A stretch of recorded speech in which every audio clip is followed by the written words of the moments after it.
deaths and rebirths. Considering the amount of YouTube ads I've been bombarded with from this chapter, When I show up on time for a deal, someone usually gets carried away. this had better be good. I am going in absolutely blind, so I have no idea what's happening. Within the span of a single month, the Farspace fleet's significant return and subsequent secret departure stirs intense public discussion. The rumors that circulated when Skyhaven was under martial law discussed the fleet's armed operation to eliminate certain anomalous wanderers. While no footage of these events have surfaced, the fleet's tight-lipped response has inevitably sown seeds of panic along the population. After the Chrono Rift catastrophe, the Hunters Association released several reports on Wanderer evolution and their mutations. Like humans, the Wanderers continue to grow stronger. Peace remains a distant goal for this world. As people grow increasingly uneasy about the fleet's mysterious operations, a bombshell announcement takes everyone by surprise. Ever announces the imminent launch of a project called the Fountain of Atai. The 40-second preview quickly becomes a global sensation and the focal point of discussions worldwide. The internet debates the development and application of protocore technology. Skyhaven, powered by protocore energy, becomes the target of widespread criticism due to the fleet's recent actions. Countless conspiracy theories emerge. Beneath the floating island, Lincoln's scattered lights weave an intricate web across the land. In the windless night, dark figures flit by glass walls. They're quickly masked by the red glow of aircraft warning lights atop skyscrapers. The unrest brewing online seeps quietly into the physical world and ferments under Lincoln's facade of normalcy. Oh, that's the setting. Waves of controversial topics stoke the growing public outrage. The association becomes the primary target of this rising tide. In response, the association implements a series of countermeasures. This includes the covert relocation of the spatium core stored in the association's building. Protocol transport vehicle. Ha! Look at all the online discussions. It's a circus now. No monkey, no circus, that's right. What is Ever really up to? Did you guys find any leads? Throwing around phrases like groundbreaking achievement and the next step in human evolution. They've got guts. In a self-driving protocol vehicle, Simone scrolls through an endless stream of updates on her phone. Given their extensive research into protocores, they do have the credentials to back up such claims. As a protoist, I'm all for advancing protocore tech, but Ever? With methods as sketchy as theirs, they might drag us down with them. The Fountain of Atai has reignited the purest attacks against protocores. At their core, the Protonists and Purists represent two opposing worldviews: support for the development of protocol technology and the opposition to it. The Purist believes that although protocores are powerful, they're dangerous. There are too many unknowns, and overzealous research can lead to a catastrophic crisis. In earlier years, they urged humanity not to be blinded by profit. They argued that using Earth's natural energy resources was the only way to ensure civilization survived in a stable condition. Our latest missions have been targeted by their radical members. That's why we need to transport the spatium core in secret. Both of you need to be on high alert. If those purists dare to cause trouble, they can say hello to my protocore particle cannon. Oh! We shouldn't be too hostile. While they're traditional, certain prototists can be just as extreme. Yeah, they'll use a bioweapon or something. After all, we've only researched less than 10% of a protocore's potential. There's nothing wrong with maintaining a healthy respect for the unknown. Wow, Andrew. A deep space hunter like you is defending the purists? They're the ones trying to stop our technological progress. Haven't the purists been quiet for several years now? I mean, this is what happens whenever a new technology comes out. Like right now, it's with AI. That's because our protocore tech has developed so rapidly and successfully these past few years. The stuff's been integrated into every aspect of our daily lives, big and small. Before it was with machines and the Industrial Revolution. It's gonna be more like this in the future too, whenever there's something else that we can't even imagine. The purists always insisted that humans shouldn't develop protocore technology. But the reality is, humanity can't live without it now. Facts speak louder than words. 'Tis a changing time. Improving a person's quality of life, fighting wanderers, and helping humanity explore the deep space tunnel and secrets beyond our universe. The Prototist's vision for the future is being realized one step at a time. Without concrete evidence to support the purist claims, it's only natural that they lost ground. What about you? Whose side are you on? I don't know. I guess I'll pick the chocolatists. I side with the limited edition chocolate pie from the Association cafeteria. It's delicious and replenishes your stamina. The vehicle passes through the tunnel, which is the last highly dangerous point on our designated route. The secure vault is at the end of this road. Metaflux levels are within a stable range. Begin storage intake procedures. We really worked hard today. Since this is our last shift, let's finish strong. Late night snacks are on me. Yay, thanks, Simone. Wait, there's a massive surge of Metaflux heading straight for us, and it's coming in fast. The readings are normal. You guys. At that moment, a truck wreathed in flames and crackling with powerful Metaflux comes barreling towards us from behind. It's going at full speed. As soon as Simone and I jump out of the cargo hold, our transport vehicle is violently thrown into the air. An explosion releases searing heat behind us. We have an emergency! Transport Vehicle 109 is under attack. Coordinates are being transmitted. Requesting backup. Before we can find our footing, there's another explosion. They're sent flying through the air. Protocol particles drift around the overturned transport vehicle. Through my blurred vision, I see several distorted figures emerging from the flames. Go. You're free. The unfamiliar voice is masked by the crackling flames. My ears are still ringing, and I just can't tell if I'm hearing is real or in my head. It's a shame we're seeing each other again when you're in such a pitiful state. Did Josephine ever mention our time together at the Gaia Research Center? Who the heck are you? I guess not. Excruciating pain tears through my entire body as my heart begins to tremble uncontrollably. Who I am doesn't matter. The real question is, who are you? She suddenly grabs my throat, and a sharp pain pierces my neck. It's like 1,000 needles just stabbed me. I feel like I'm suffocating as I lose control of my limbs. My heart pounds violently while a chaotic force stirs within my body. Blood trickles down my forehead. Through my crimson-tinted vision, I see the container holding the spatium core roll into view. You were born in the depths of deep space. You were supposed to be ours, a one-of-a-kind, precious creation. Without the key, the Fountain of Atay will only remain a poor imitation. Dazed, I hear something faintly crack. Suddenly, an unprecedented power surges through my veins and bursts forth with brilliant light. The key belongs to no one else. You are the one who holds all of its secrets. Are we gonna be kidnapped right now?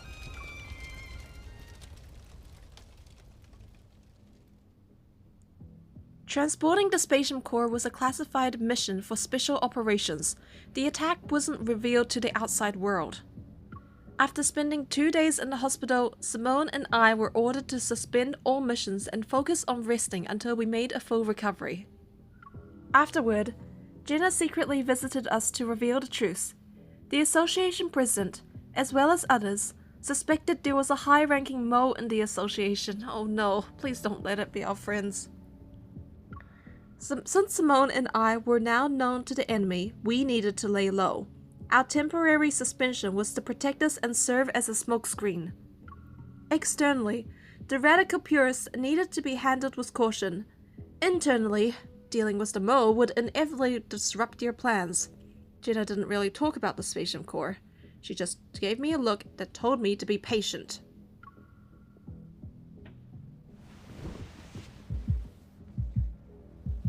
Chaotic energy courses through my blood. The burning sensation in my chest is more intense than the pain from my injuries. Unable to sleep, I toss and turn. Then I finally sit up and turn on the bedside lamp. My heartbeat is faster than usual. I gently press my hands against my chest and rest my head on my knees. I can't believe I ended up absorbing the Spatium Core. Why me? Another sharp pain strikes my chest as several strange energy streams are torn apart. They proceed to merge together and create an endless, restless turbulence. Did Josephine ever mention our time together at the Gaia Research Center? The key belongs to no one else. You are the one who holds all of its secrets. Grandma. The research materials Grandma left behind might not just be an unfinished story. They could be a link in a much larger chain. Unicorns and the Gaia Research Center. That's where time has sealed away the truths I seek. The Gaia Research Center. If I remember correctly, it was in what used to be known as the most prosperous district, now known as the N109 zone. Let's see if there's a key waiting for my return. Once my injuries are healed, I don't hesitate. I report my next target during an administrative leave to Jenna via a secret comms channel. The ruins of Gaia Research Center, located in the N109 zone. So that's why we need to see Sylus. Arctic Fractal Library. Amidst the snow-covered mountains stands a building of precise geometric perfection, the Fractal Library. It was erected at an unknown time. The library doors slowly part. Wearing robes, a young boy with snow-white hair passes through them. A soft ethereal light spills out from behind the doorway and touches the snow. The boy looks down and gently scoops up the small white creature by his feet. It's time to collect what's due from the 7-year promise, Shuchi. We need to pay the emissary a visit. I wonder how he's doing. How have these 7 years treated him? Is he getting along with his classmates? Did he succeed in his thesis defense? Oh, we got a new important NPC. As the white light fades, the boy's foot sinks into something soft. Snowflakes fall onto his head. He's surprised. Huh? How did the library end up here? Did I mess up the incantation? The white creature suddenly leaps down and runs away. Its tail playfully draws arcs in the snow behind it. Shuchi, I know you haven't seen snow in a long time, but that doesn't mean you can just run off. The boy hastily grabs his traveling bag and runs after the creature. He manages to catch its tail just before he falls face first into the snow. Behind him, the massive library doors slowly close. He raises his hand only to realize he left the Assessor's bracelet the emissary gave him in the library. Oh, Book of Answers, just this once, would you be so kind as to tell me where I am? His bag suddenly bulges as a thick book emerges from it. Opening itself, it rapidly flips through its pages before finally materializing 2 words. The Arctic. How long will it take to get back to Lincoln City? The Book of Answers flips its pages once more. 8,000 kilometers. In the desolate Arctic, a boy and his companion silently drag their luggage, their figures gradually vanishing into the endless expanse of white.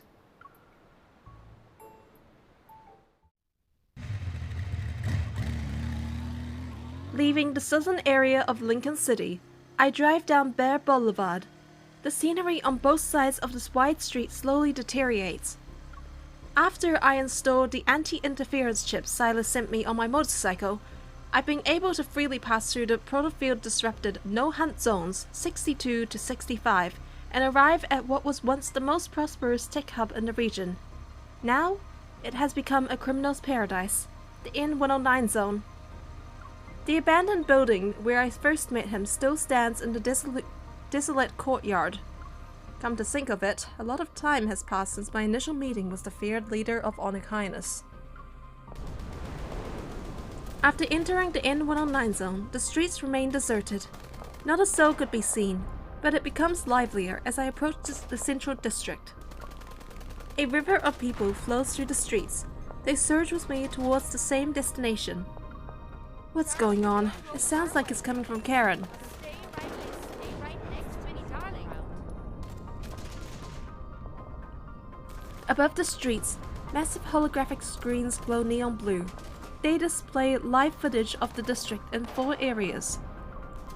A scarred woman is bandaging a knife wound on her shoulder at a street corner, and a boy who cornered a wanderer in a dark alley rips out its protocol with his bare hands. That can't be healthy. A gang member plunges a dagger into his companion's chest. Is this live? Isn't Karen supposed to be a trading hub? Why are they fighting? At the top of the display, rows of names and numbers flick rapidly. Old ones are erased as new ones appear in their place. Is this some kind of competition? Nothing that happens in the N109 zone surprises me anymore. I turn my attention away from the massive display and keep trying to call Sylus. When I visited the odd workshop, the owner knew Grandma. They were probably colleagues. If I want to find out where the Gaia Research Center was located, he probably has some leads. Sylus has raced through the streets to get us to the odd workshop, and I was unfamiliar with the N109 zone back then. To find it again, the most effective way would be to go and ask Sylus. He's not answering. Fine, I'll just fetch him from Onyx Highness's base. Driving my 270 HM, I'm about to make a turn into the alley ahead when a bullet whizzes past me. It grazes my temple. My body lurches to the side as I dodge, but the momentum sends my bike sliding until it crashes into a corner. It's completely wrecked. I barely regain my footing when another bullet tears through the air. It's heading straight for me. Can't catch a break. A cane flashes before me and deflects the bullet. It ricochets into the wall and leaves behind a smoking hole in it. Watch your step, kid. There are places you shouldn't wander into. At my feet, a thin orange-red laser stretches across the street to the buildings on both sides of the street. Caron is hosting its triennial Zalion hunt right now. Everything beyond that line is in the killing zone. One step is all it takes for the surveillance drones to lock onto you with their multi-lens systems. Then they'll automatically register you as a participant. Every criminal in the N109 zone is waiting to hunt down the lost lambs who walk in. I dust myself off and get up. Who are you? And thank you for earlier. The man before me appears to be in his 50s or 60s. His white hair is neatly combed under a gentleman's hat, and he's using an old-fashioned cane as support. He stands in stark contrast to the chaos of these streets. I'm just a ferryman on the river Styx. I help travelers cross. Are you planning to cross Caron's river? Like a king surveying his domain, he turns to look at the eastern and western districts of Caron that are surrounded by orange laser barriers. Shall I be your guide? Sure, but... will I be safe if I follow you? He reaches behind his ear and produces a round chip no bigger than a fingernail. This is an ID camouflage chip. If you have one, it masks your biometric data so you can't be traced. As long as you're within 3 steps of me, you'll be within its range of concealment. With tech like this, he's definitely not just some random passerby. I'll be frank, I hope you don't plan on doing anything bad to me. I understand your concerns. In a place like the N109 zone, being cautious is what keeps you alive. Let's go. With my biometric data mask, I follow this unfamiliar elderly man into the devastated eastern district of Cairn.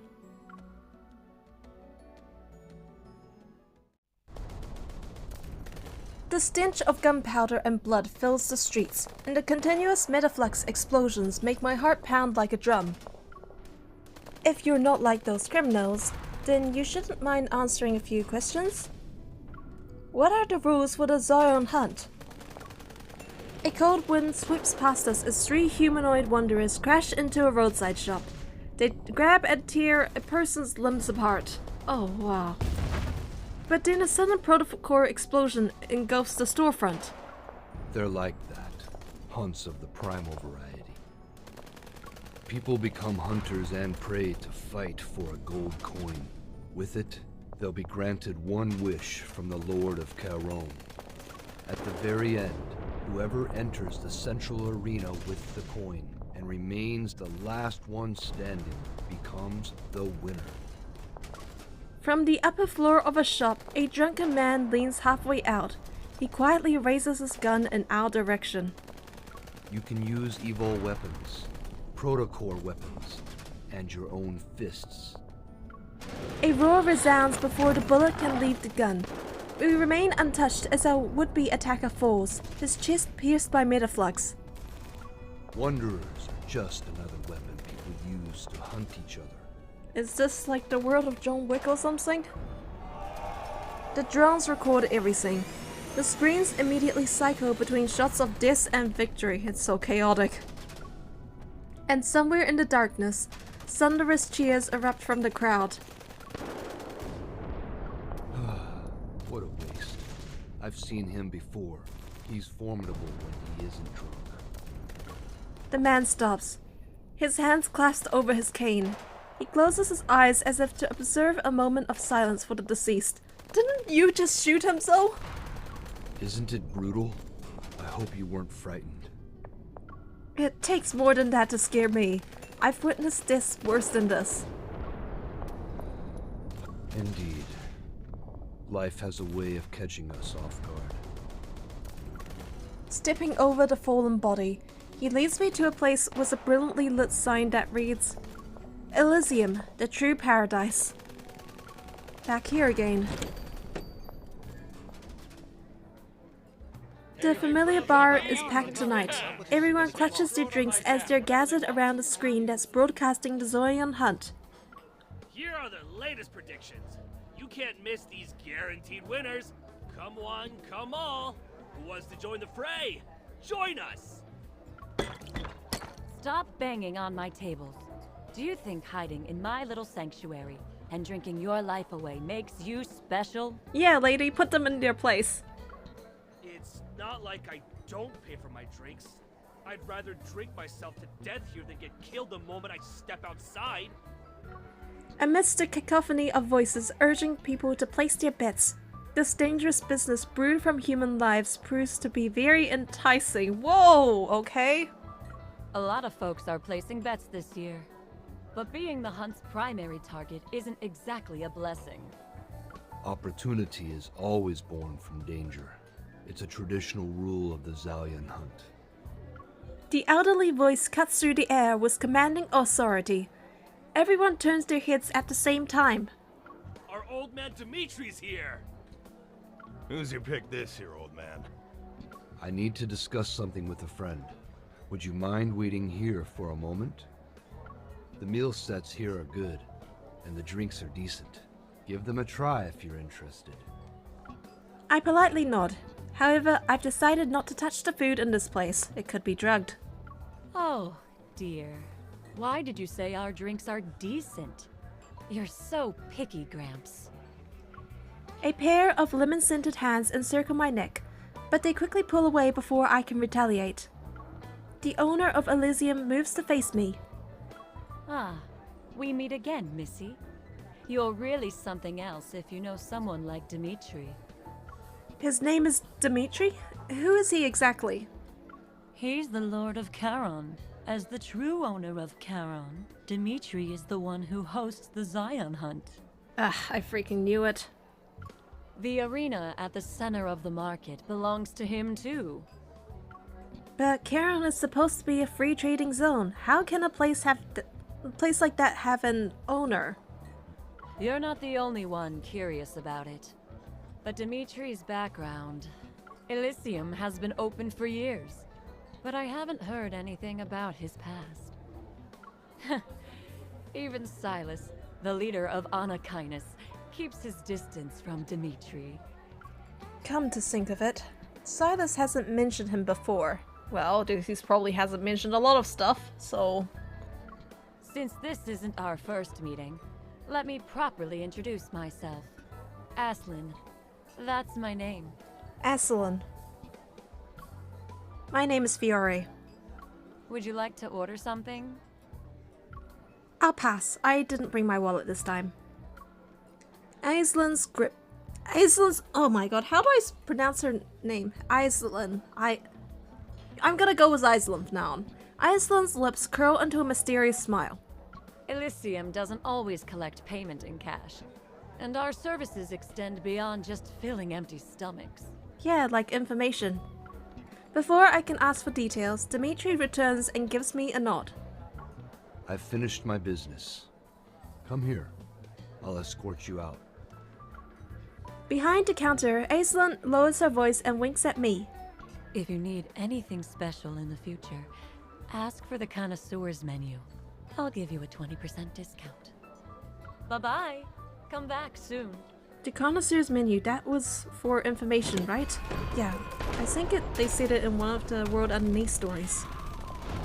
As I step outside, gunshot screams and maniacal laughter fill my ears once more.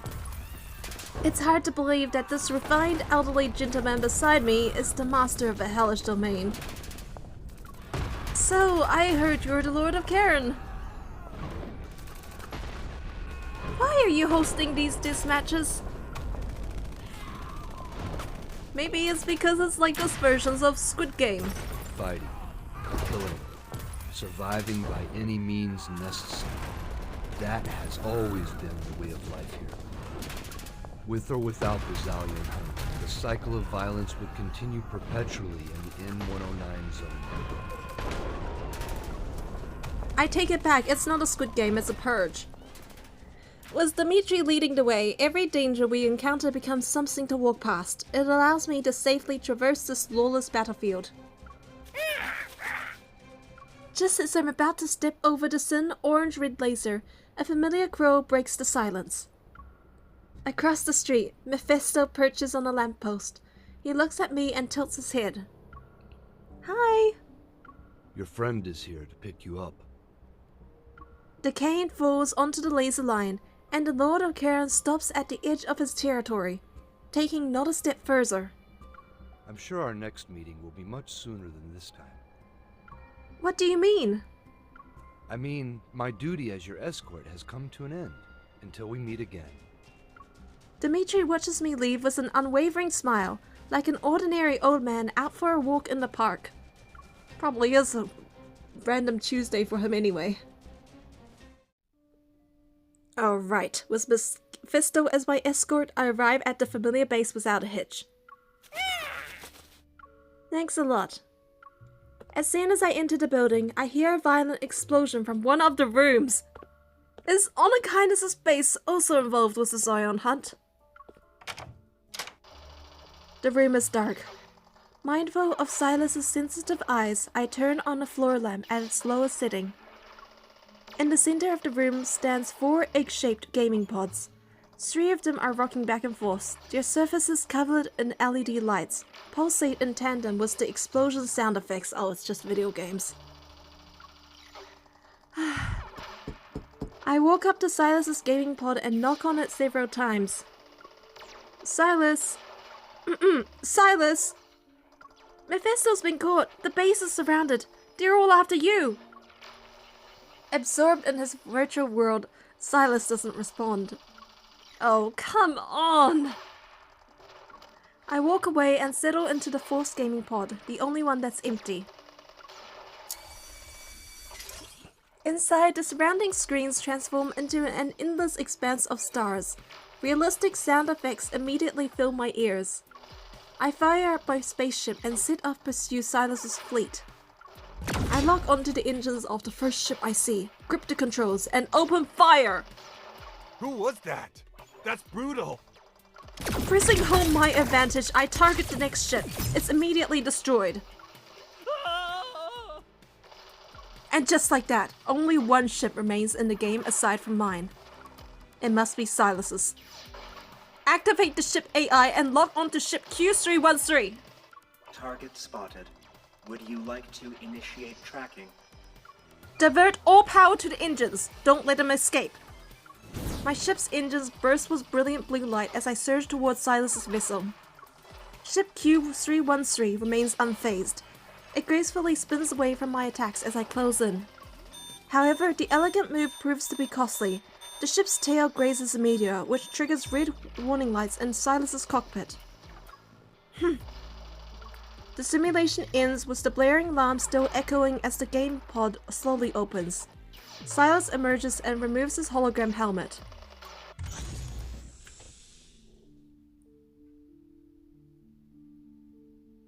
Finally! Why were you so riled up? You blew up half the battlefield, too. Are you satisfied now? I'm short on time. After I ask my question, I'll go. I expected him to make excuses about losing the game. Instead, he furrows his brow while he stares at me. What? You had something nice to eat? No, I was just at Elysium. The owner and I caught up. Playing dumb isn't very nice, kitten. As he speaks, he moves closer to me as if sensing something. A special protocore. Is it an ether core? Sylus's accurate assessment catches me off guard. While trying to keep the energy within me stable, I turn to look at him and respond with an inquisitive smile. What's wrong? Weren't you always hoping I'd get stronger? Who gave it to you? It's related to an incident. A few days ago, the Hunters Association Protocol transport vehicle was attacked. I was on it. I heard. The Association getting humiliated is an excellent source of entertainment for the N109 zone. A strange person infiltrated the group of the attackers. She found me and started talking about these bizarre things. That stuff is still uncertain, so I decide to tell Sylus only the simplest parts. Just as I was on the verge of losing consciousness, my body instinctively absorbed the spatium core. His Adam apple bobs once, and I catch a glimpse of the protocol in his eyes, emitting a dizzying red glow. Before I can get a better look, he walks to the minibar. He downs a glass of liquor in one go. The turbulent energy within me finally settles down, and I realize Sylus is locked in an intense battle against his desire for protocores. Setting aside the possibility that you're here to show off your shiny new protocore, what brings you to the N109 zone? I walk toward him and bring up a holographic map on my watch's interface. This map was created during Lincoln City's final field survey before the Chrono Rift catastrophe. And, as I continue to zoom in on the display, the words Gaia Research Center appears on the map. The person who almost killed me said I first appeared here, during one of the Unicorn research team's experiments. Sylus glances at it before turning his attention to the chessboard on the table. And you actually believe that nonsense? I need to go there and find answers. Then I'll know if she's lying or not.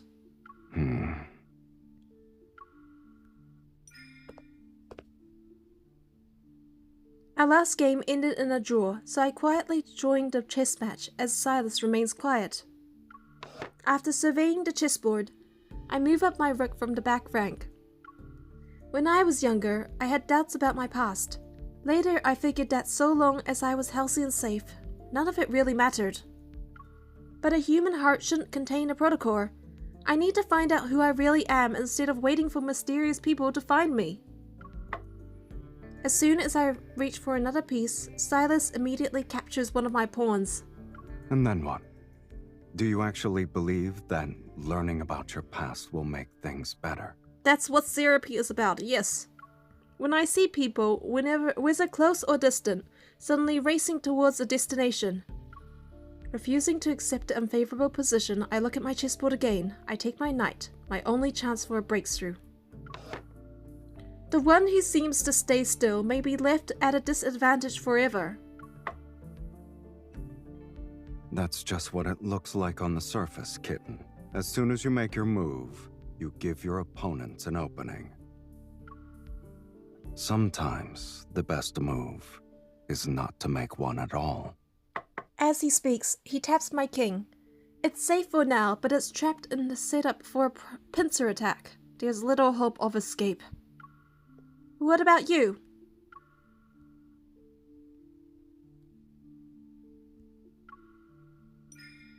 Before he can pull back his hand, I quickly grabbed my queen and pointed at Sylus's eye. Your fusion with the Protocore couldn't have been a coincidence either. Is that a friendly piece of advice or a warning?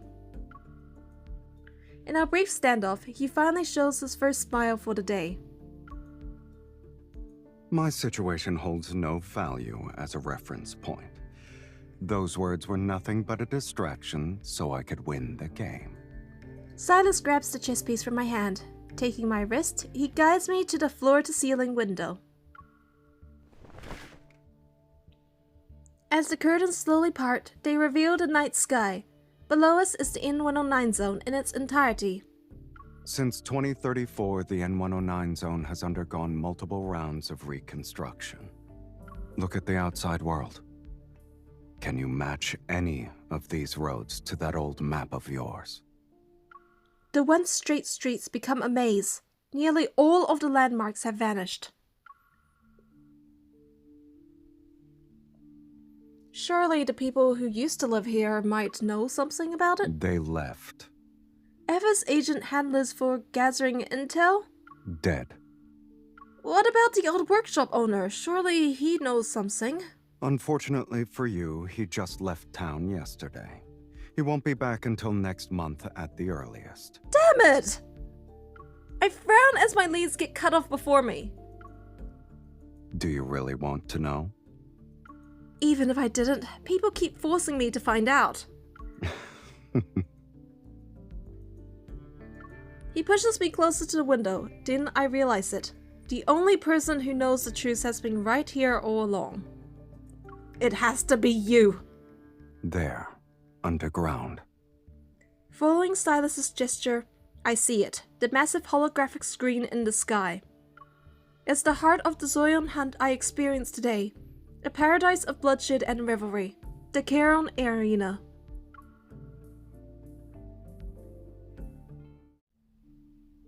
The massive holographic display makes everything feel strangely unreal. The latest rankings continue to scroll by. The individual in first place has remained unchanged since this afternoon. To hold the top spot for so long in such a brutal hunt, he must be strong. He's been at the top since last night. He's good.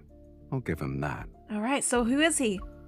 Each change in the rankings marks the end of another life. They know it's suicide, yet they still eagerly rush in. Is that coin really worth it? I see you know a thing or two. But fewer than 30% of the participants are there for that coin. Then it's the wish. In the N109 zone, what matters more is the desire to hunt, the thirst for bloodshed, the craving for domination. Or a means to prove one's loyalty. He steps away from the window, and the curtains close behind him. Through the gap, a red X appears over the first place portrait before it vanishes forever from the giant screen. Based on your experience, how much longer will the hunt last? Since the dazzling neon lights have been blocked, my thoughts become clearer. The safest option would be to search under the arena after the hunt ends. By the looks of it, the finals will start tomorrow. This stage always ends quickly. It never goes beyond 6 or 7 days. This year's hunt has some extra stakes involved. so the finals will be more intense.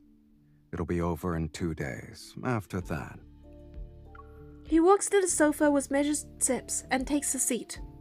the arena will be demolished. What? Many have coveted the arena for years, but its owner isn't as young as he used to be. His grip on power isn't the same anymore.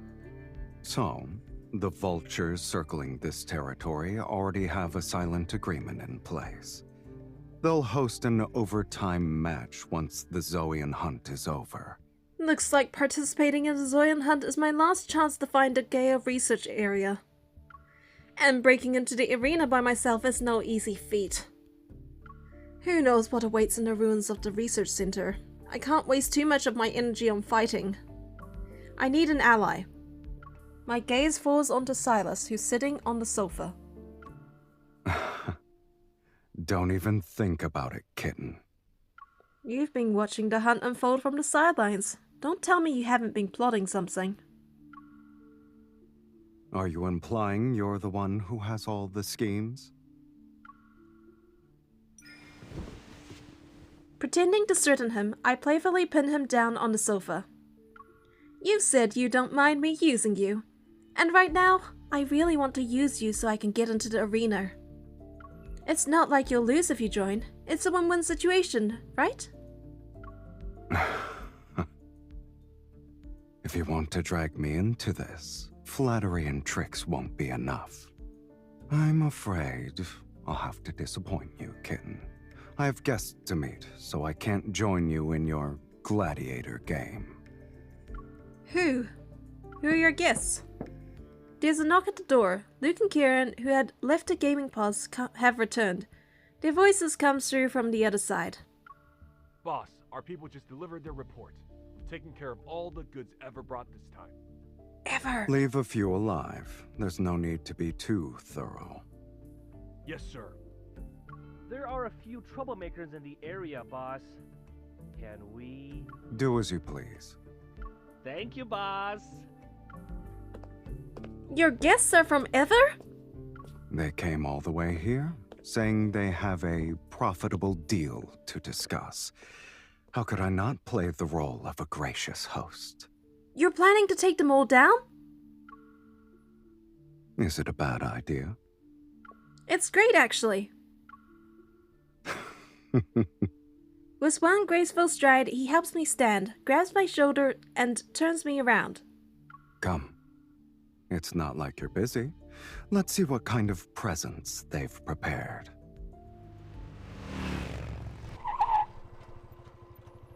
After a high-speed ride, we find ourselves before some ruins. They're shrouded in mist and gun smoke. The air is thick with chaotic energy fluctuations. Frowning, I kick aside some unidentifiable debris and pick up a broken half of a wine bottle. 100-year-old wine, empty jewelry boxes. Don't tell me these are your welcome gifts. Sylus casually responds as he slowly circles the area and takes in everything. They know I won't show up, yet they're still playing a game of pretense. Would you like to guess the reason, kitten?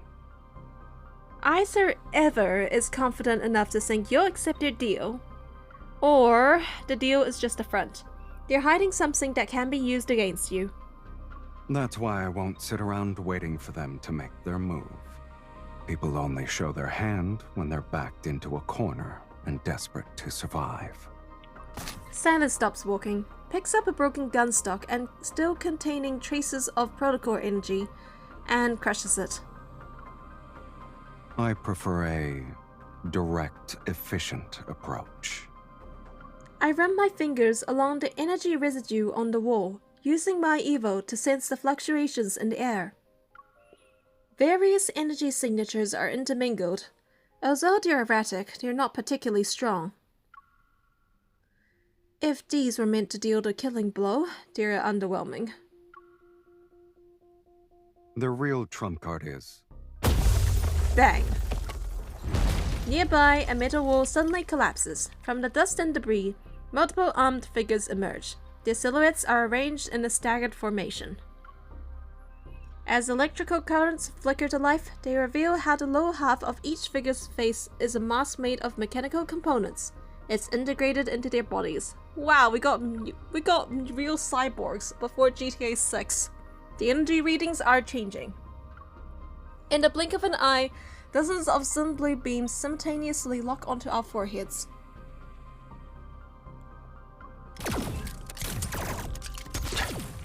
They've finally shown themselves. Just before the beams could pierce us, Sylus grabs me and pulls us back. The spot where we once stood is reduced to scorched earth. I'm about to catch my breath when the beams converge on us again. Get behind me. A black-red mist spreads out like a net. It lunges at the blue beams that are attacking us. The mist disintegrates instantly as surging shockwaves and countless energy beams violently burst from all directions. Sylus immediately creates another barrier of mist to shield us, but in the blink of an eye, most of it has already been destroyed.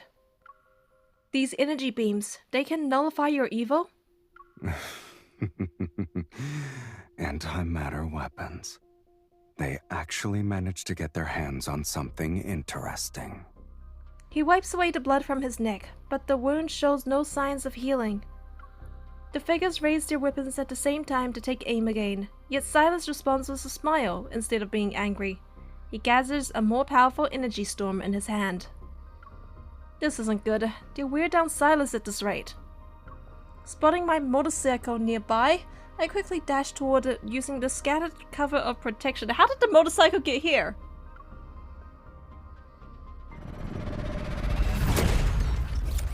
After another explosive blast, I race through the lingering dust cloud and return to Sylus' side.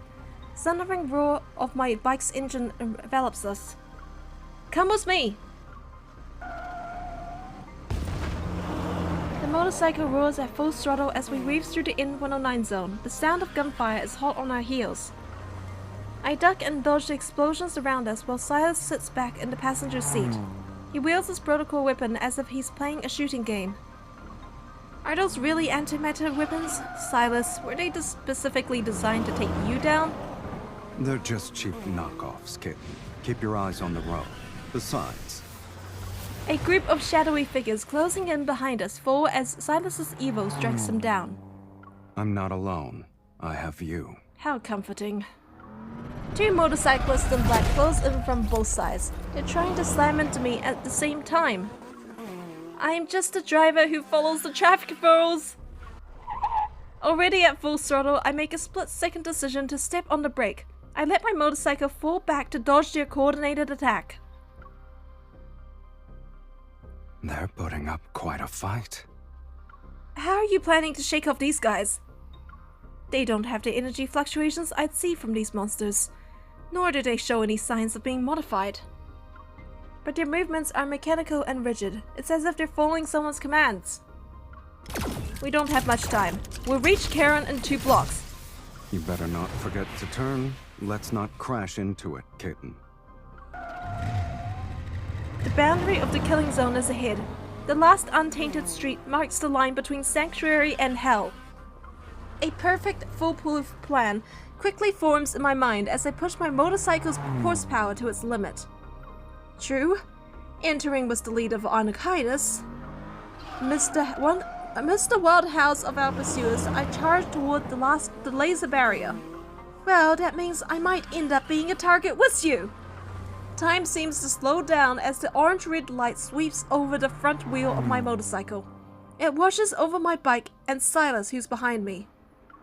Clearly aware of Karen's rules, our masked pursuers stop just before the boundary. They're forced to watch us slip away.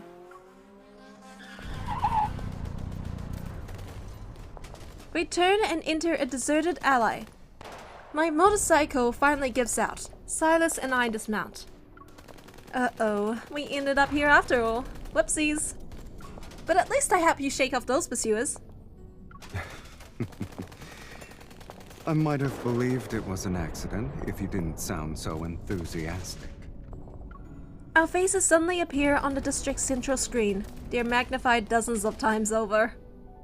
In that same instant, the gunfire echoing through the killing zone falls silent. Then the still air brooms with passion as screams resound. They're celebrating, or maybe going wild over Sylus's entrance.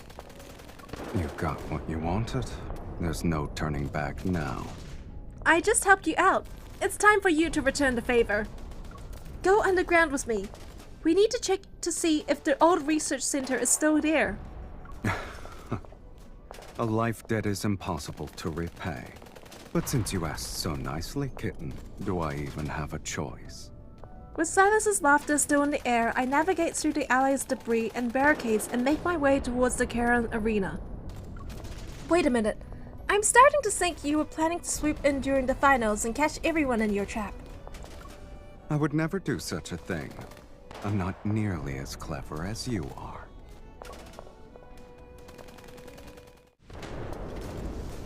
Countless bullets whiz past our heads as I take cover. As soon as I crouch down, a missile destroys half of the wall before me. Sylus, watch your head! The blinding white light makes me close my eyes. I feel myself being lifted by a powerful force and pulled in his protective embrace. Sylus carries me like a cat. With one arm around my waist, he kicks open the door and rushes into a building.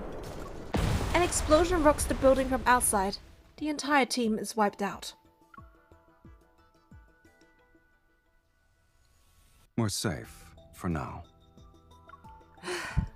Masked men, wanderers, weapons, guns. There's no end to them all. They're really determined to take us down. In most cases, being too strong is a curse in itself. I checked the betting leaderboard. Sylus's name sits at the top. The amount of money people put on him is several times higher than the contestant in second place. If you're not like everyone else, you get punished. They're definitely targeting you. To think I'd make a splash for my first Zoian hunt. Oh well. I shoot him a glance and place my entire paycheck on his name. Should I say I'm honored? Since you're already in the spotlight, I might as well profit from it. Just keep that first place spot warm and be my decoy. When I get the money, we'll split it 70-30. Anyone can make empty promises. And I'm not an altruistic philanthropist, kitten. Name your price. If I can afford it, then we'll have a deal. Oh, you can definitely afford it. It just depends on whether you're willing to give it to me. His right eye begins to glow with an airy red light. My heart races, and I try to look away so I don't get controlled. Congratulations! You are now in second place on the betting leaderboard. Wait, what?!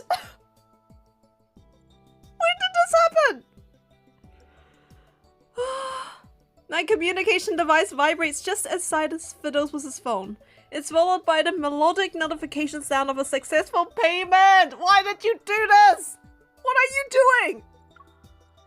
I placed a bet on you. Now you have the highest odds in the game. Oh no. If you win, I'll make a fortune. Do you want to match my wager? I shouldn't have underestimated you. You never make a terrible deal. Don't forget to split the winnings with me. 80-20. Oh, you're so greedy.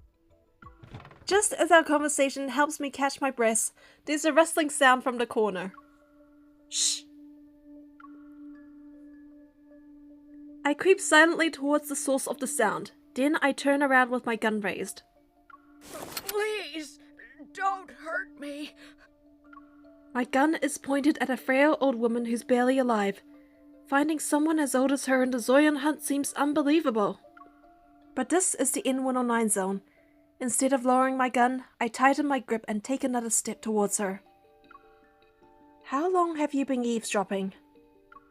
Before I can ask another question, Metaflex suddenly surges. A wanderer materializes and instantly lunges at the old woman. Look out! My hunter's instincts take over before I can think. I try to protect the elderly woman by bracing myself. As I brace for impact, the shards of metaflux explode behind me. They are intertwined with wisps of a familiar mist.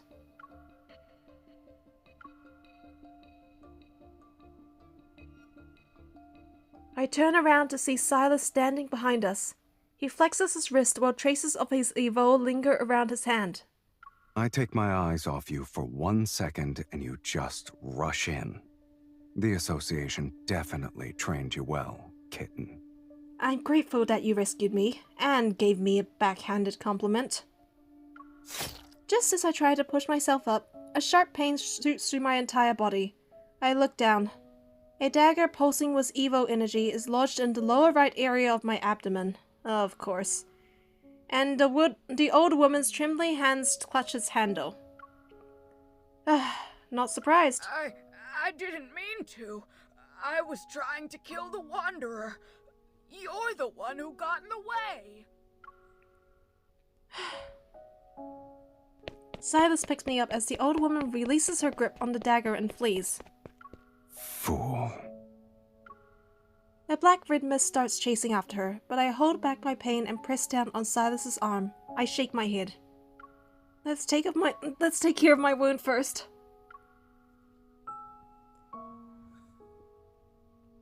I grab the first aid kit from the shelf and sink into the couch. I open it and search through its contents. Let me do it. It's fine. I can handle it. You slipped several times already. I don't think you can handle it. It's not that bad. Hey!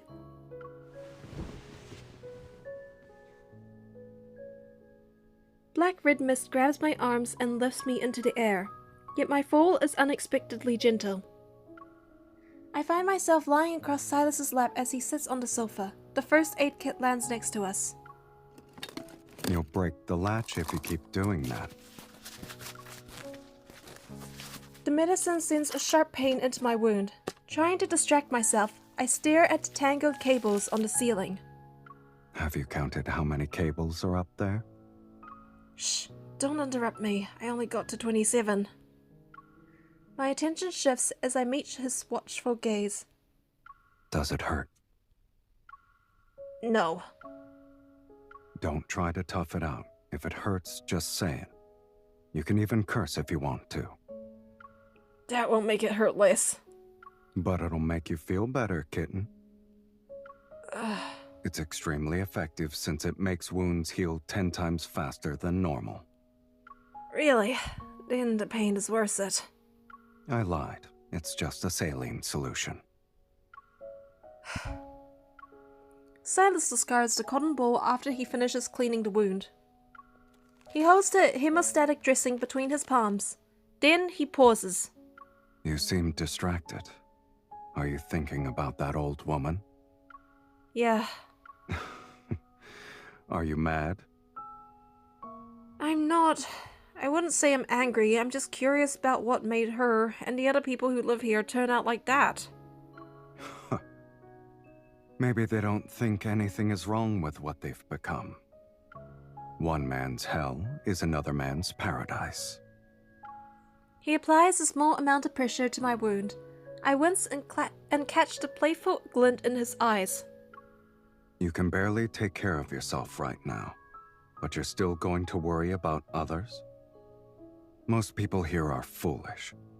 They run after their desires and never realize the treasure they were born with. Don't tell me you're talking about their lives when you said treasure. I'm referring to their soul.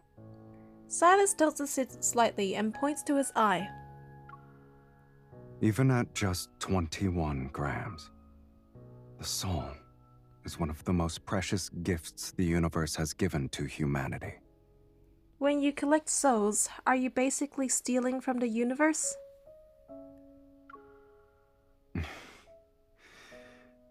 Did you just change the subject by making fun of me? Can you stand up? You shouldn't underestimate me. Also, souls are not 21 grams. That study was inaccurate. I jump up from his knee and stretch my limbs to prove I'm fine. Don't push yourself. In this game of life and death, even the smallest vulnerability could cost you everything. Leaving right now wouldn't be a good idea. Stay put and keep quiet. Hearing the sounds of gunfire in the distance, I think for a bit before agreeing with Silas's assessment. But just as I'm about to sit down on the couch, I see a familiar blue beam appear by Sylus. Sylus! At the last possible moment, Sylus and I leaped from the window and narrowly escaped the blast. In the depths of a dark alley, a familiar figures emerge. It's those masked figures again. They're very persistent. They seem to be very confident in their antimatter weapons. In fact, they genuinely believe those are enough to finish me off. They might, though. What I mean was, don't underestimate them. I glance in their direction while I speak. There are 5 of them. The alley isn't a dead end, so we can go left and flank them. Sylus, draw their attention. I'll intercept them. You already planned everything out, huh? He nods. Then he takes 2 steps to position himself as my shield. Move quietly, and watch out for the other hyenas who are lying in ambush. After the final thunderous blast, the dark alley is once again swallowed by nighttime fog and deadly silence. Are you alright? You stole the words right out of my mouth. Sylus quickly checks my waist for any signs of bleeding. Then he turns his attention to the broken weapons and lifeless figures on the ground. The numbers don't add up. Almost 10 of them are missing. Hopefully they're already dead somewhere else. They won't die that easily with weapons like those. They're most likely in hiding and waiting for another chance to strike. How did they know we were here? Did our popularity give us away? Sylus takes my wrist, and his fingertip brushes against my inner arm. My fingers curl out of reflex. What are you doing? He releases my wrist and holds up an almost transparent chip between his fingers. What's that? Sylus crushes the item and drops its internal components to the ground. A tracking device. I try to think back to anyone who could have planted it on me, but there are way too many possibilities. The old woman? Was the old woman behind this? We were so focused on Wanderers that we overlooked her. Regardless, this place isn't safe anymore. Come along now. Sylus takes my wrist again and leads me out of the alley.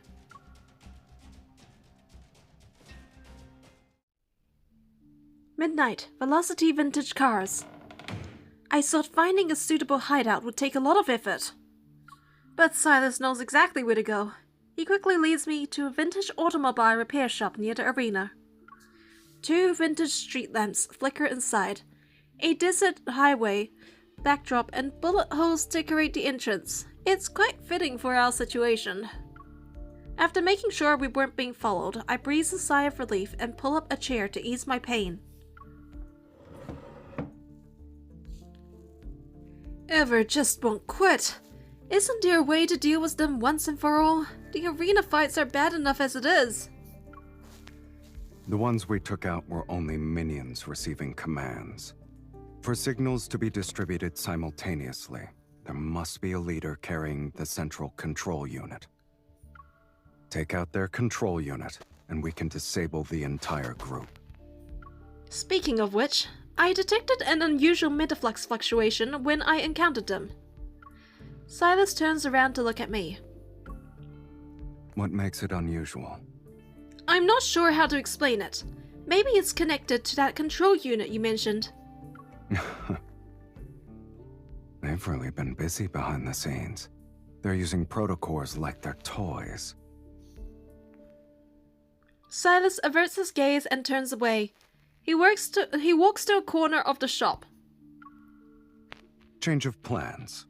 We need to step up our game. What? How? Find the leader, neutralize them, and extract the control unit. We're going to do reverse tracking? That might work. I'll use those unique fluctuations to locate them. Sylus crouches down by the decorative bar counter along the wall. The sounds of rummaging soon fills the air. What are you doing? Oh, are you looking for weapons? I'm hungry, so I'm looking for food. I sit up. My interest is piqued. Is this place one of your properties? Maybe. Those with refined tastes know how to seek out places that match their standards. The vehicles outside are enough to prove the owner's discerning eye. I spoke too soon. That's a Yistin. After retrieving a bag of food from the cabinets decorated like wooden crates, Sylus returns to the small table. A look of displeasure is on his face. These are emergency rations. If you're not picky, try to eat as much as you can. Canned food? That's not too bad. I thought you might find it much worse considering how you acted. Weren't you the one who kept asking for more home comforts at the base? The base is for living, but this place is for surviving. The standards are different. But seriously, have you thought about making your chefs develop canned foods? With their skills, we could have a gourmet canned food experience next time we end up in a situation like this. While I kept rambling, the cans are open and arranged. Sylus gives me a look but doesn't argue. What is it? How's your wound? No amount of talking will change that pain. I'm starting to think the medicine wasn't normal. It hurts even more now that I've stopped moving. I take a huge bite from the canned luncheon meat. I try to distract myself from the pain by chewing. As I reach for the energy drink, his hand hovers above the can. He sprinkles a medicinal powder over it. I stare in disbelief. Did you just spike my drink right in front of me? Are 2 painkillers going to be enough to knock out Lincoln's finest hunter? No. I know you want to stay alert. You're worried the extended-release painkillers will slow your reactions. Keeping you safe for half the night will be easy. I'm here, which is more than enough. He picks up the can and moves the luncheon meat aside before sitting it down in front of me. The small table becomes a chessboard once again, but this time my opponent sends his pieces into my territory to supply his queen. As for whether you want to let your guard down for half the night, that's up to you, kitten. Fine, I'll drink it. Since you put it that way. Under his watchful gaze, I alternate between sipping my drink and eating.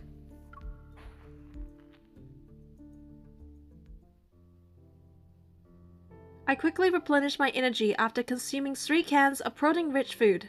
The pain gradually dulls. Looking at my leftovers, I notice that Sylus has barely touched his food. With a questioning look, I waved a can at him. I'm full. You were full after eating 1 slice of meat. I don't want to eat. I don't like it. Picky. You're the one who said you were hungry. In the dim lighting, Sylus fidgets with the can opener. His gaze lingers on a particular vehicle, and his interest is evident. The last Slavernos in the world. This shop's owner really knows how to hide treasures in Caron. Sitting with a full stomach only makes me drowsy, so I get up and follow him into the maze of vintage cars. A distorted figure flashes in my peripheral vision. I turn around only to see my reflection in the glossy black car door. The Phantom Zero, produced 60 years ago. Comfortable seats, spacious in the back. Thinking I'm interested, Sylus turns back to stand beside me. Our distorted reflections merge on the car door. You'd get along with my dad and my boyfriend. They are both into cars. This model was always popular with young dreamers. Are you one of them? First of all, those young dreamers from 60 years ago should be elders by now. Secondly, this car is cool. I won't deny liking it, even if you make fun of me. I wasn't. He does sound something I can't see, and the pitch-black Phantom Zero's headlights suddenly turn on. They cast their beam on another car in front. I have daydreams too. Under the circle of headlights, the car stands like an actor center stage who's waiting for its story to begin. Sylus steps into the light with one hand on his pocket. Unhurried, he leans forward with his hand on the car door to get a closer look. Is this what you mentioned earlier? The Silverno? Silverno means explorer. It was the last model this company produced before going bankrupt. It sounds like they were exploring different methods to escape their desperate situation. Curious, I peer inside. A fine layer of dust has settled over the interior. Their exploration might not have ended well, but at least the name shows they never gave up hope. You have a knack for spinning inspirational tales. He looks more relaxed as he's leaning to the side. Against the car door, he looks at me. In reality, there was no tale about surviving despite the odds. It was just an ambition that withered before its time. In their final moments, they poured their last defiant breath into crafting this car's body and soul. What stands before you now is an embodiment of ambition that died 60 years ago. The car's headlights illuminate one side of him. They're almost blindingly bright. Looking at his reflection in the car window, I can't help but think that if this car had a soul, it would be just like Sylus. I understand what he's trying to tell me. The essence of exploration is desire, and desire in turn fuels ambition.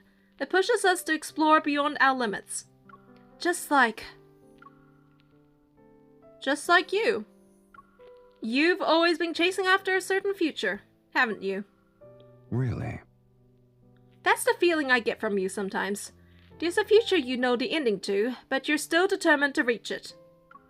And you're insistent on taking me with you, for some reason. Sylus raises an eyebrow. His body moves in one fluid motion from where he's leaning against the car door. Then he's right in front of me. Are you sure you're part of my ending? I'm just making an educated guess based on experience. If I'm wrong, you're free to correct me. Given our positions, you should be the one who's eager to deny being associated with me. And at this point, you already missed the best chance you had to deny it. Seemingly done with the conversation, he stands up, takes my wrist, and leads me to the Phantom Zero. He opens the back door and tilts his head. Sleep here tonight. Sound good? The back seat is spacious, and the cushions are decently soft enough. I turn. As expected, Sylus chose a Slaverno. He reclines in the driver's seat, his legs propped up on an open door. Turn those lights off. Okay. The car's lights are off, and darkness once again blankets our surroundings. As I lie down, I realize how much fatigue I had built up from constantly fighting and running around. My head starts to feel heavy. Yet at times like these, thoughts seem to surface more persistently. It's beyond my control. Sylus? Sylus? I look up through the car window and see his foot resting on the door frame. It sways ever so slightly. I can tell you're awake. Listen to yourself. You sound like you're talking in your sleep. I struggle to sit up and lean against the window. I speak in a soft voice. I might be half asleep, but I know this plan will work. In 3 hours it'll be dawn. People have their guard down after waking up. That's when we'll split up and make our move. You'll draw the Wanderers away and help me create the condition for detecting fluctuations. I'll find a way to obtain the control unit the masked people's leader has. Move at dawn, splitting up. Are you really treating this like it's just another Lincoln mission? Lincoln never gives me this much freedom. I blink slowly and force myself to stay awake for just a little longer. I'm not playing around. I helped you deal with Iver, so you have to help me get the gold coin. Then I can enter the arena. And if I refuse? Well, you can think about why you're really here. His foot stops moving. As I fight to stay awake, I see him stand up and approach me through my hazy vision. Then, a large hand steadies my head and gently guides it down before giving it a pat. Get some sleep. Number 2.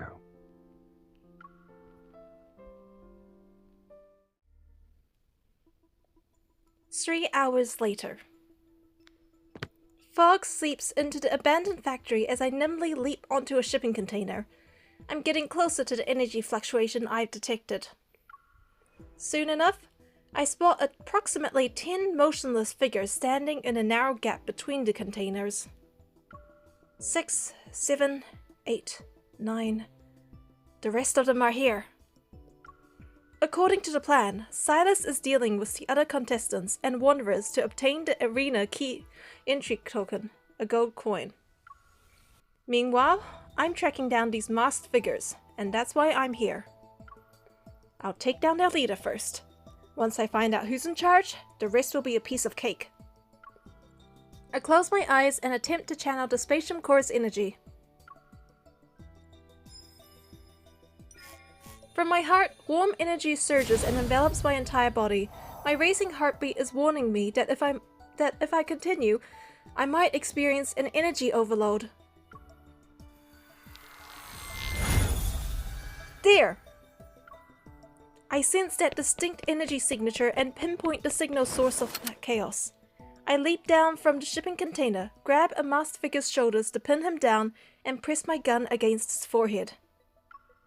With inhuman reflexes, he flips over and knocks me away. His chest doesn't rise or fall as he breathes. Instead, intermittent electrical currents crackle from within. Their leader is an android. Before the other masked figures can raise their guns, I pull the trigger. The bullet pierces the cold metallic chest above me. As if connected by the same energy source, the surrounding masked figures clutch their chests. Their movements were delayed by a second. I place my palm on the leader's lowered head and detect something unusual. With 2 fingers, I reach into the eye socket and extract an artificial eye. Someone's watching. Sparks fly from the severed wires as the machinery, still functioning, freezes. The masked figures have lost their power source. They fall to the ground one after another and let out pained groans. I hold up the artificial eye to the moonlight, as I expected. Protocol particles within its shell emit a faint glow in the darkness. I'll be taking this.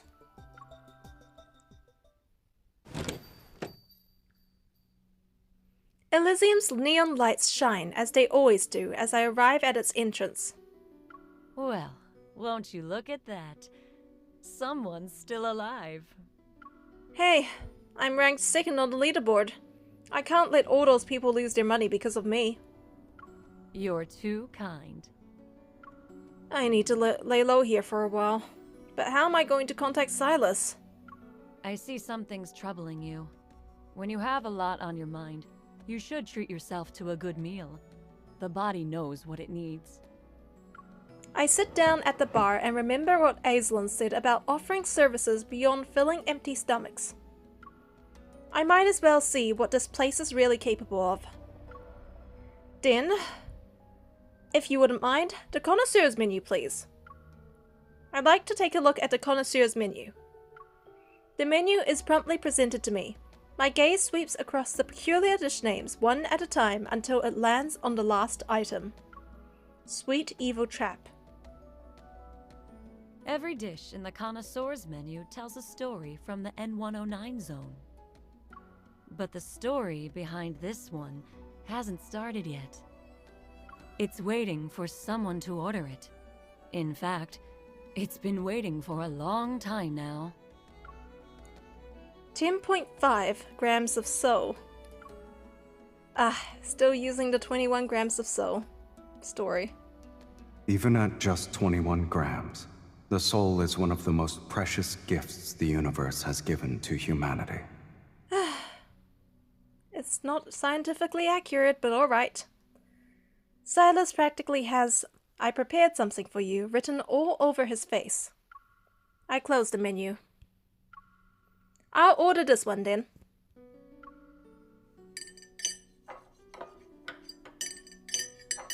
The red wine marshmallows are sweet, and the pomegranate juice dances across my tongue. How is it? The notes of roasted rosemary and walnut intertwine. Layer by layer, they unfold on my palate in an intricate dance of flavors. It's like him. Your satisfaction is our greatest source of motivation. Here's your bill. I look at it and see a 5-digit number. This is the price for one dessert? I guess it can be if you're willing to pay that much. Try inputting these numbers into a map. Doesn't the arena block signals? There's always an exception. I follow Iceland's instructions. A red dot appears on the previously inactive arena map. 8 o'clock. West District Docks. This is an interesting choice of terms of locations. Iceland brings a finger to her lips. Elysium has more uses than you can ever imagine. The docks are completely deserted. Abandoned vehicles are scattered haphazardly across the area. Come on, Sylus, if you don't show up soon, my cover's gonna be blown.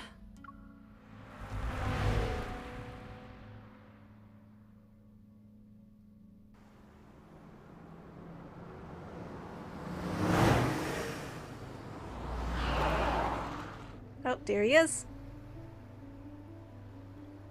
You're late. When I show up on time for a deal, someone usually gets carried away. I'm fashionably late for good luck. No need to thank me. Get in. Thanks, I guess.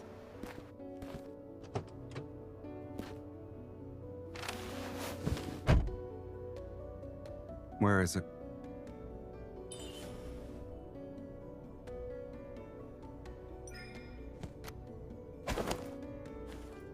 For you.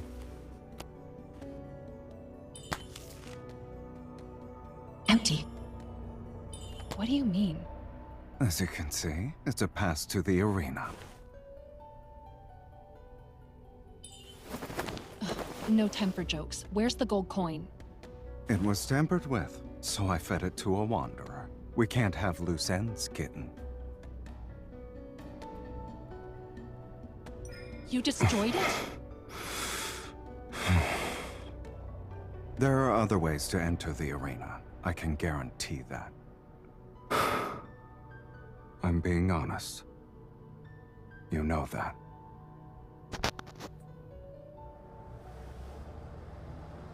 Don't move. We're being attacked? We're being followed. We're going to have to fight if we want to leave. Like I suspected. Why don't we call a temporary truce? We don't know how many are still in hiding. What are the odds? With you, guaranteed victory. Hold on. Here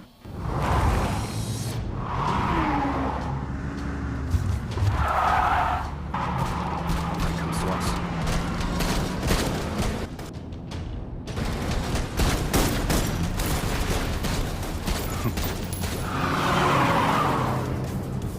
Evil Sylus, huh? Then you should help me fix that. Change your perspective.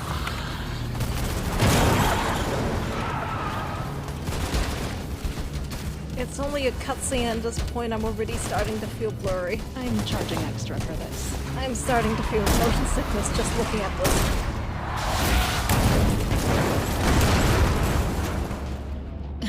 Look at us.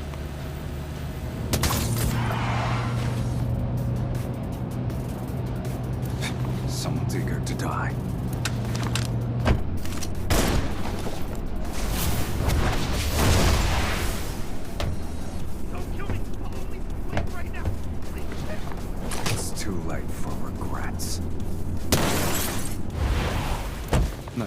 Well, you're good at driving. How the fuck did he do that? Anyone ever told you that your driving stability needs some work? Any suggestions I don't consider are filed under never heard of it.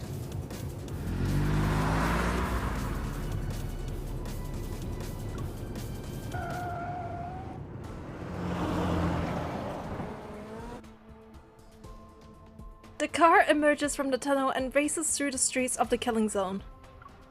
Please don't tell me you went for a joyride earlier. I didn't. I just grabbed a bite to eat. You had a meal? I couldn't get what I actually wanted, so I had to settle for the next best thing. Come to think of it, I rarely encountered any wanderers while searching for the masked people. I guess someone was helping me from the shadows after all. But Sylus didn't look like he enjoyed his food. How were the wanderers? Delicious? They were so unpalatable that it's not even funny. Ha ha ha. Is it really that amusing? I playfully shake my milk tea. Even though you were starving, you still brought me this. How very Isn't kind it of common courtesy not to show up empty-handed? I pull up the live feed. The participant count in the top right shows the number 2. That means Sylus and I are the only ones left. The gold coin markers flash on the map, but we ignore them. We're heading straight for the arena in the center of the area. Do you really have another way to get in? Yeah. In the distance, we see a barrier formed by interwoven blue and orange lights. Instead of slowing down, Sylus steps on the gas. The car is going to charge into it. Hold on tight. Are we going for a ram raid? As soon as we hit the barrier, its violent energy tears our vehicle apart. It's going to be turned into heavy chunks of scrap metal. Sylus uses this as an opening. With his evo, he tears open the barrier.